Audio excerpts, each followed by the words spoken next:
Hey guys, welcome to Entertainment Talk Nation. This is Rob. This video is going to be very different from other things we've done in the past because for a long time I've always wanted to talk a little sports on this channel, and I've decided that for those of you who were on the stream the other day, you know that I let you know I'm going to be taking a different turn on the channel, talking about a lot of things that I would love to talk about. And today I'm going to start off talking about the New York Mets. I've been a Met fan since I was a kid. I was able to witness the '86 World Series, and I've been wanting to talk about the 2022 Mets since spring training.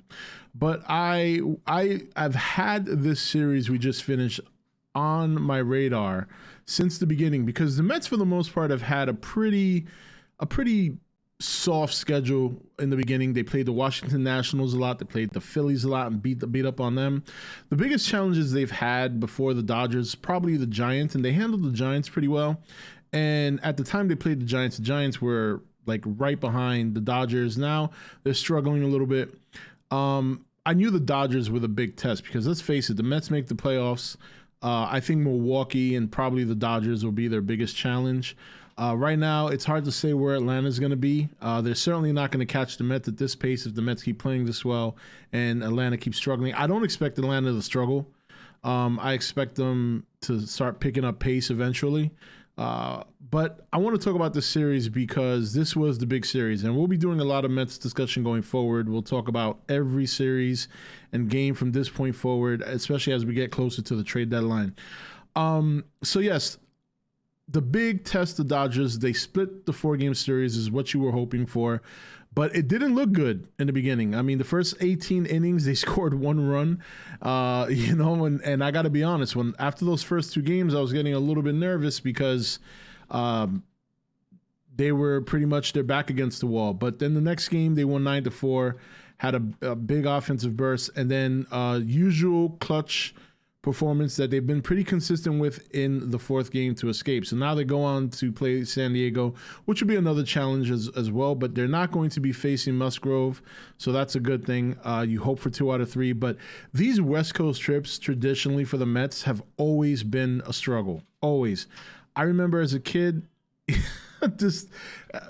not even a kid, this every year, whether the Mets had a good team or not, they always struggled on West Coast trips. Of course, not every season, but most seasons they've always struggled on their West Coast trip. So far they've started off this one at 2-2, and we'll see how they do.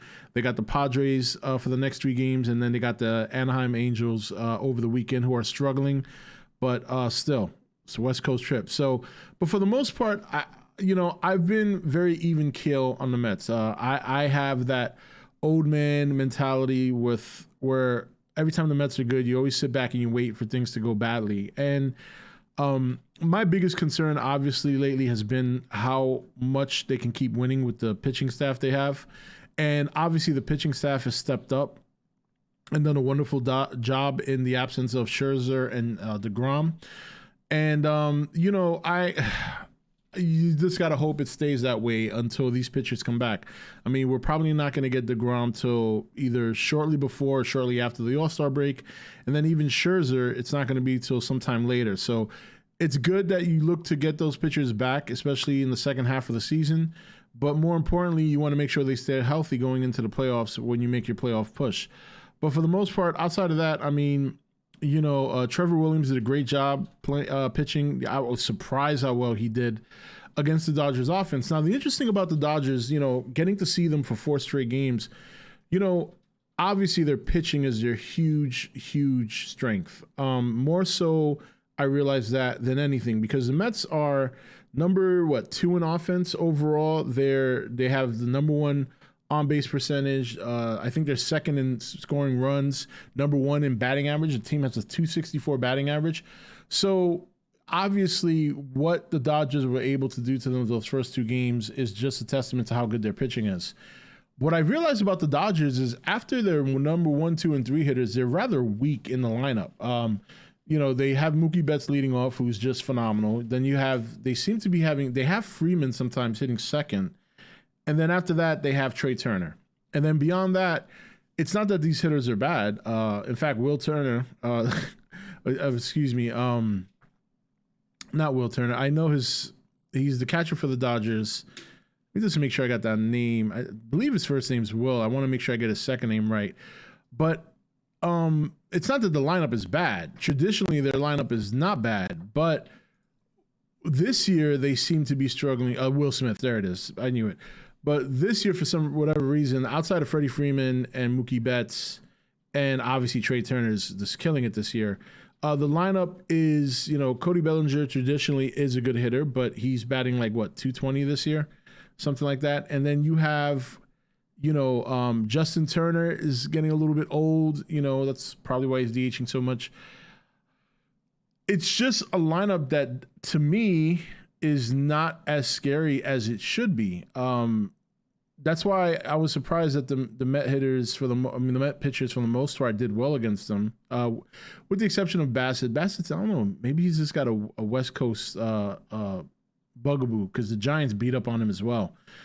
But yeah, the Mets pitchers so far are doing phenomenal, and you can't really ask for anything more. There's a lot of games left. You got all of June, the rest of June, and then almost all of July before these pitchers get back. But for the most part, I'm very surprised, very happy with where the Mets are. I love the lineup.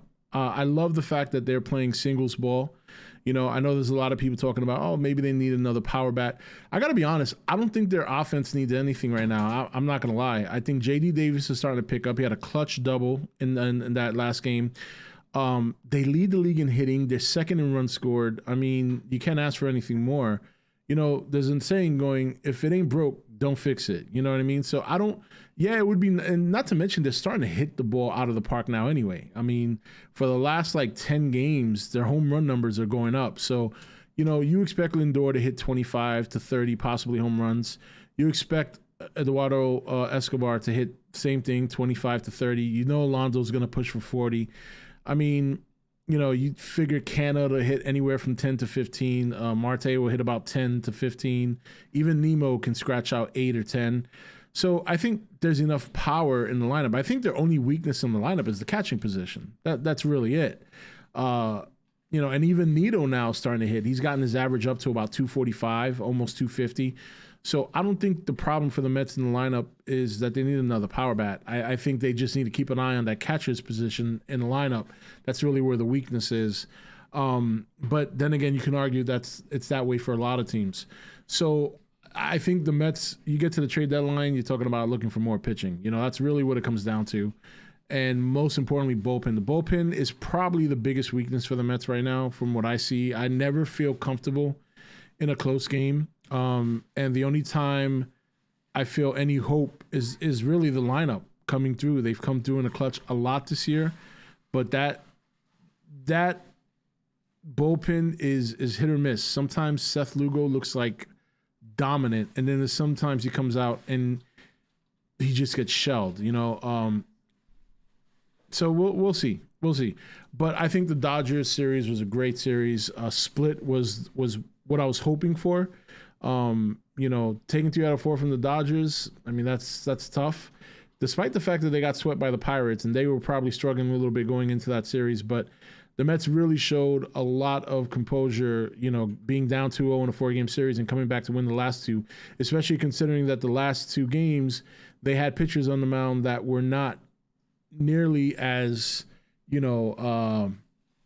touted as Walker and Bassett. So, great.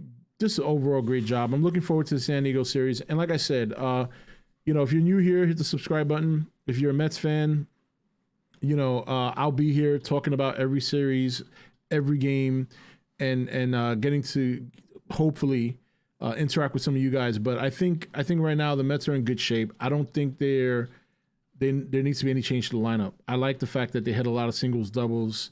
Home runs are great, but home runs can be rally killers as well.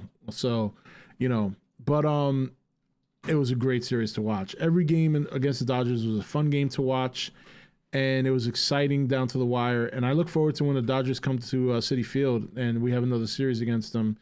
The great thing about this West Coast trip is that this is a good test for the Mets. They're facing 2 out of the 3 teams they're facing are pretty much guaranteed to be in the playoffs, and the Padres and the Dodgers. And then Anaheim will be a good test too. Even though they're struggling, you got some star power on there. You got some good hitters. So another test for these pitchers that have been stepping up. And then they come back home, and then we'll go from there, and just hope that they can stay consistent enough to keep the strong lead they have, but then also to be ready for some. I think for the most part, bullpen help is what's needed, and then we'll go from there. So we're gonna check out that game tonight, and I'll have a video talking about tonight's game at some point, either later tonight or early tomorrow. So anyway, that's it for this video.